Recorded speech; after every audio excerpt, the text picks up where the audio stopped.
আকাশবাণী কলকাতা স্থানীয় সংবাদ পড়ছি চন্দ্রচূড় সরকার। প্রথমে বিশেষ বিশেষ খবর। ভোটার তালিকায় বিশেষ নিবিড় সংশোধন প্রক্রিয়ায় বর্তমানে অযোগ্য ভোটারের সংখ্যা দাঁড়িয়েছে প্রায় 50 লক্ষ। শুধু মৃত ভোটারের সংখ্যায় 23 লক্ষ। মুর্শিদাবাদের ভরতপুরের বিধায়ক হুমায়ুন কবিরকে দল থেকে বহিষ্কার করেছে তৃণমূল কংগ্রেস। উচ্চ প্রাথমিকে কর্মশিক্ষা ও শারীরশিক্ষায় মোট 1600টি অতিরিক্ত শূন্যপদ সৃষ্টির রাজ্য সরকারের সিদ্ধান্তকে বাতিল করেছে কলকাতা হাইকোর্ট। রাজ্য সরকারের অসহযোগিতার কারণে বাংলার 4টি মেট্রো প্রকল্পে 20 কিলোমিটারের নির্মাণ কাজ আটকে রয়েছে বলে লোকসভায় রেলমন্ত্রী জানিয়েছেন। রাজ্যের প্রায় সর্বত্রই তাপমাত্রার পারদ নিম্নমুখী। সুপার কাপ ফুটবলের সেমিফাইনালে ইস্টবেঙ্গল আজ পাঞ্জাব এফসির মুখোমুখি হবে। আসছি বিস্তারিত খবরে। ভোটার তালিকায় বিশেষ নিবিড় সংশোধন প্রক্রিয়ায় রাজ্যে এনুমেরেশন তথ্য যাচাই করার নিরিখে বর্তমানে অযোগ্য ভোটারের মোট সংখ্যা দাঁড়িয়েছে প্রায় 50,22,410। এর মধ্যে শুধু মৃত ভোটারের সংখ্যায় 23 লক্ষ। পাশাপাশি 8 লক্ষ ভোটার নিখোঁজ হিসেবে চিহ্নিত হয়েছেন। একাধিক জায়গায় নাম থাকা নকল বা ডুপ্লিকেট ভোটারের সংখ্যা 1,20,000 বলে রিপোর্টে উল্লেখ করা হয়েছে। কমিশন জানিয়েছে, চলতি বিশেষ নিবিড় সংশোধন অভিযান জুড়ে সারা রাজ্যে ভোটার তালিকায় ডেটা আপডেট ও যাচাইয়ের কাজ প্রত্যাশিত গতিতে চলছে। ইতিমধ্যে 98.29% এনুমারেশন ফর্মের ডিজিটালাইজেশন সম্পন্ন হয়েছে, যা এই সংশোধনী প্রক্রিয়ার অন্যতম বড় অগ্রগতি বলে মনে করছে কমিশন। জেলাগুলিতে ভোটার তালিকার অসঙ্গতি চিহ্নিত হওয়ার পর ব্লক ও বুথ স্তরে বিশেষ নজরদারি বাড়ানো হয়েছে। মুর্শিদাবাদ জেলায় বিশেষ নিবিড় সংশোধন প্রক্রিয়ায় বাতিল ও মৃত ভোটারের সংখ্যা প্রায় 2.5 লক্ষ ছাড়িয়েছে। ইতিমধ্যে জেলার 22টির মধ্যে 14টি বিধানসভায় 100% অনলাইন আপলোড শেষ করে ফেলেছেন বিএলওরা। গোটা জেলায় গতকাল দুপুর পর্যন্ত 57,60,490 জন ভোটারের মধ্যে 94.90% নাম ডিজিটাইজড করা হয়েছে বলে জানা গিয়েছে। ভোটার তালিকায় বিশেষ নিবিড় সংশোধন এসআইআরের দ্বিতীয় পর্বে খসড়া ভোটার তালিকা প্রকাশের পর আবেদনের নিষ্পত্তিতে হওয়া শুনানির সময় উপযুক্ত নিরাপত্তা বজায় রাখার জন্য রাজ্যের বিরোধী দলনেতা শুভেন্দু অধিকারী ভারতের নির্বাচন কমিশনকে চিঠি লিখেছেন। গতকাল মুখ্য নির্বাচন কমিশনারকে পাঠানো এই চিঠিতে তিনি বলেন, দ্বিতীয় পর্বের এসআইআরের কাজ গোটা প্রক্রিয়ায় অত্যন্ত তাৎপর্যপূর্ণ হয়ে উঠেছে। চূড়ান্ত ভোটার তালিকা স্বচ্ছ, নির্ভুল এবং ত্রুটিমুক্ত হবে কিনা তাও নির্ধারণ করবে এই প্রক্রিয়া। এর প্রেক্ষিতে অবিলম্বে মাইক্রো অবজারভার নিয়োগ করে শুনানির সময় নজরদারি চালানোর আবেদন জানিয়েছেন তিনি। শুনানির দায়িত্বে থাকা ইলেকটোরাল রেজিস্ট্রেশন অফিসার বা ইআরও রাজ্য সরকারি কর্মী হওয়ায় স্বচ্ছতা বজায় রাখতে মাইক্রো পর্যবেক্ষক হিসেবে কেন্দ্রীয় সরকারি কর্মী নিয়োগেরও আবেদন জানানো হয়েছে। দক্ষিণ 24 পরগনা জেলার কাকদ্বীপে এসআইআর প্রক্রিয়া খতিয়ে দেখতে বিশেষ বৈঠক করবেন নির্বাচন কমিশনের special roll observer C Murugan. আজ কাকদ্বীপ মহকুমা শাসকের দপ্তরে গুরুত্বপূর্ণ বৈঠকে উপস্থিত থাকবেন কাকদ্বীপের মহকুমা শাসক প্রীতম সাহা এবং এই মহকুমার 4টি ব্লকের বিডিওরা। বৈঠকটি 2টি পর্যায়ে হবে। প্রথম পর্যায়ে আধিকারিকদের সঙ্গে আলোচনা করবেন বিশেষ পর্যবেক্ষক। এরপর দ্বিতীয় পর্যায়ে স্থানীয় বিভিন্ন রাজনৈতিক দলের প্রতিনিধিদের সঙ্গেও বৈঠক করবেন তিনি। মুর্শিদাবাদের ভরতপুরে বিধায়ক হুমায়ুন কবিরকে দল থেকে বহিষ্কার করেছে তৃণমূল কংগ্রেস। দল বিরোধী কাজের জন্য তার বিরুদ্ধে এই সিদ্ধান্ত নেওয়া হয়েছে বলে কলকাতায় দলের তরফে এক সাংবাদিক বৈঠকে জানিয়েছেন পুর ও নগর উন্নয়ন মন্ত্রী ফিরহাদ হাকিম। মুর্শিদাবাদের বহরমপুরে আজ মুখ্যমন্ত্রী জনসভায় উপস্থিত থাকবেন বলে গতকাল জানিয়েছিলেন কবির। জনসভায় যোগদানের আগেই তাঁকে বহিষ্কারের ঘোষণা করে তাঁর দল। তাঁকে ডেকে এনে অপমান করেছে এবং তাঁর বিরুদ্ধে ষড়যন্ত্র করা হয়েছে বলে অভিযোগ করেছেন হুমায়ুন কবির। আগামী 22শে ডিসেম্বর নতুন দল প্রতিষ্ঠা করবেন বলেও দাবি করেছেন তিনি। অন্যদিকে হুমায়ুন কবিরের দল থেকে বহিষ্কারের ঘটনাকে নাটক বলে অভিহিত করেছেন রাজ্যসভার সাংসদ তথা বিজেপি রাজ্য সভাপতি শ্রমিক ভট্টাচার্য। ডেটে নিতে এতদিন সময় লাগলো।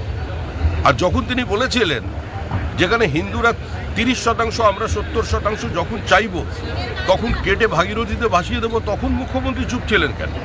যেদিন ফিরহাদ হাকিম বলেছিলেন প্রত্যেক মুসলমানের উচিত আরেকজনকে মুসলিম ধর্মে রূপান্তরিত করা আর খোলাখুলি দাওয়াতে ইসলামের কথা বলেছিলেন, সেদিন মুখ্যমন্ত্রী চুপ ছিলেন কেন? উচ্চ প্রাথমিকে কর্মশিক্ষা ও শারীরশিক্ষায় মোট 1600টি অতিরিক্ত শূন্যপদ তৈরি করে চাকরি দেওয়ার রাজ্যের সিদ্ধান্তকে বাতিল করেছে কলকাতা হাইকোর্ট। এর ফলে উচ্চ প্রাথমিকের কর্মশিক্ষায় 750 জন এবং শারীরশিক্ষায় 850 জনকে নিয়োগের সিদ্ধান্ত বাতিল হল। 2022 সালের এই সংক্রান্ত 2টি নিয়োগ বিজ্ঞপ্তি আজ বাতিল করেছেন বিচারপতি বিশ্বজিৎ বসু। তিনি বলেছেন, 1600টি অতিরিক্ত শূন্যপদ তৈরির সিদ্ধান্ত ভুল। প্যানেলের মেয়াদ উত্তীর্ণ হওয়ার পর অতিরিক্ত শূন্যপদ তৈরি করে এভাবে চাকরি দেওয়া যায় না বলে মন্তব্য করেছেন বিচারপতি বসু। তবে অতিরিক্ত শূন্যপদে নিয়োগের সিদ্ধান্তের প্রেক্ষিতে দুর্নীতি এবং সিবিআই তদন্তের আর্জির বিষয়গুলি নিয়ে পরবর্তীকালে আদালত সিদ্ধান্ত গ্রহণ করবে বলে জানিয়েছেন বিচারপতি বিশ্বজিৎ বসু। এই মামলার পরবর্তী শুনানি আগামী জানুয়ারি মাসে। আকাশবাণী কলকাতা 10টি জেলার জন্য চুক্তির ভিত্তিতে আংশিক সময়ের সাংবাদিক নিয়োগ করবে। জেলাগুলি হল বীরভূম, আলিপুরদুয়ার, পশ্চিম বর্ধমান, দার্জিলিং, দক্ষিণ দিনাজপুর, ঝাড়গ্রাম, কালিম্পং, হুগলি, পূর্ব মেদিনীপুর এবং কলকাতা। আবেদন জানানোর শেষ তারিখ 15ই ডিসেম্বর। স্থানীয় সংবাদ শুনছেন আকাশবাণী কলকাতা থেকে। আমাদের সংবাদ শোনা যাবে ইউটিউব চ্যানেল আকাশবাণী সংবাদ বাংলা, ফেসবুক ও ইনস্টাগ্রাম আকাশবাণী সংবাদ কলকাতা এবং এক্স হ্যান্ডেল AIR নিউজ কলকাতাতে। রাজ্য সরকারের অসহযোগিতার কারণে বাংলার 4টি মেট্রো প্রকল্পে 20 কিলোমিটারের পথে নির্মাণ কাজ আটকে রয়েছে বলে কেন্দ্র জানিয়েছে। লোকসভায় গতকাল তৃণমূল কংগ্রেস সাংসদ কল্যাণ ব্যানার্জির এক প্রশ্নের জবাবে রেলমন্ত্রী অশ্বিনী বৈষ্ণব জানিয়েছেন, কোথাও জমি আবার কোথাও বা প্রয়োজনীয় অনুমতির অভাবে প্রকল্পের কাজ শেষ করার ক্ষেত্রে অস্বাভাবিক দেরি হচ্ছে। জোকা এসপ্ল্যানেড রুটে খিদিরপুর স্টেশন নির্মাণের জন্য জমি খুঁজে দিতে রাজ্য সরকারের 5 বছরেরও বেশি সময় লেগেছে বলে অভিযোগ করেন তিনি। শ্রী বৈষ্ণব বলেন, ধর্মতলায় বিধান মার্কেট সরানো, উত্তর দক্ষিণ করিডোরে ব্যারাকপুর পর্যন্ত মেট্রো সম্প্রসারণ করতে না পারা ছাড়াও নিউ গড়িয়া বিমানবন্দর মেট্রোয় চিংড়িঘাটার কাজে ট্রাফিকের অনুমতি না মেলায় উড়ালপথ নির্মাণের কাজ করা যাচ্ছে না। মন্ত্রী বলেন, পশ্চিমবঙ্গের জন্য রেল খাতে বাজেট বরাদ্দ 2009 থেকে 14 সালের তুলনায় চলতি বছরে 3 গুণ বাড়ানো হয়েছে। মেট্রো রেল ছাড়াও রেলের অন্যান্য পরিকাঠামো উন্নয়নে রাজ্যের জন্য বরাদ্দ হয়েছে প্রায় 14,000 কোটি টাকা। রেল মন্ত্রক অমৃত ভারত স্টেশন প্রকল্পের আওতায় মুর্শিদাবাদের বহরমপুর কোর্ট, লালগোলা এবং আজিমগঞ্জ স্টেশনকে আধুনিক যাত্রী পরিষেবা যেমন পরিষ্কার শৌচাগার, পর্যাপ্ত আসন এবং ডিজিটাল তথ্য ব্যবস্থার সুবিধা প্রদান করার পরিকল্পনা নিয়েছে। মুর্শিদাবাদের তৃণমূল কংগ্রেস সাংসদ আবু তাহের খানের লিখিত প্রশ্নের উত্তরে রেলমন্ত্রী অশ্বিনী বৈষ্ণব এই তথ্য জানিয়েছেন। প্রায় 3 বছর পরিষেবা দেওয়ার পর বন্ধ হতে চলেছে কোচবিহার ও কলকাতার মধ্যে বিমান চলাচল। বেসরকারি বিমান সংস্থা জানিয়েছে, আগামী জানুয়ারি মাস থেকে তারা আর বিমান পরিষেবা দিতে পারবে না। উল্লেখ্য, কেন্দ্রীয় উড়ান প্রকল্পের আওতায় 2023 সালের 21শে ফেব্রুয়ারি কোচবিহার ও কলকাতার মধ্যে 9 আসন বিশিষ্ট একটি বিমান পরিষেবা চালু করে ইন্ডিয়া ওয়ান নামে ওই বিমান সংস্থা। সরকারি প্রকল্পের ভর্তুকি মেলায় টিকিটের দামও ছিল কম, কিন্তু সংস্থাটির সঙ্গে কেন্দ্রের চুক্তি শেষ হয়ে যাওয়ার ফলে ওই ভর্তুকি বন্ধ হয়ে গেছে। গতকাল গভীর রাতে ভারত বাংলাদেশ সীমান্তের মাথাভাঙা 1 নম্বর ব্লকের বৈরাগীহাট পঞ্চায়েতের চেনাকাটা সীমা চৌকি এলাকায় বিএসএফের গুলিতে এক বাংলাদেশি চোরাকারবারির মৃত্যু হয়েছে।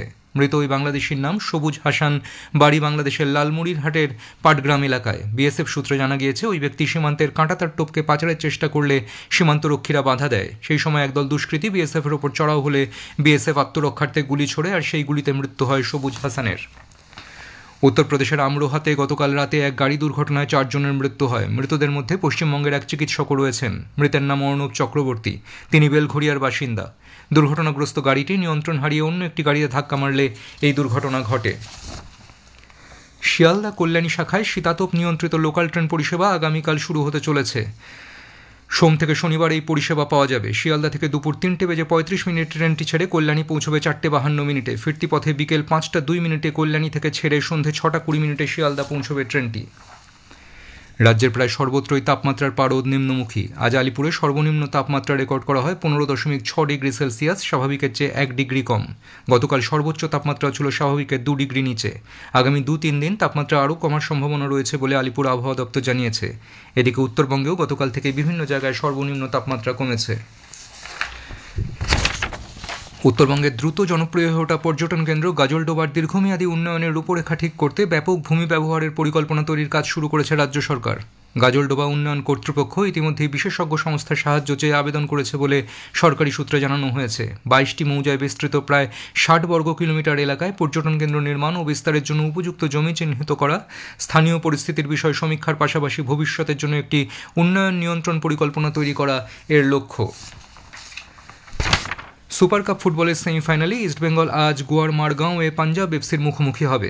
জওহরলাল নেহরু স্টেডিয়ামে খেলা শুরু হবে বিকেল 4টে। গ্রুপ পর্বে ডেম্পো এফসির বিরুদ্ধে প্রথম ম্যাচে ড্র করেছিল ইস্টবেঙ্গল। দ্বিতীয় ম্যাচে চেন্নাইয়ান এফসিকে 4-0 গোলে পরাজিত করে ইস্টবেঙ্গল। শেষ করার আগে স্থানীয় সংবাদের বিশেষ কিছু অংশ আর একবার।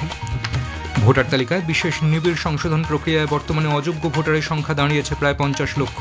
শুধু মৃত ভোটারের সংখ্যাই 23 লক্ষ।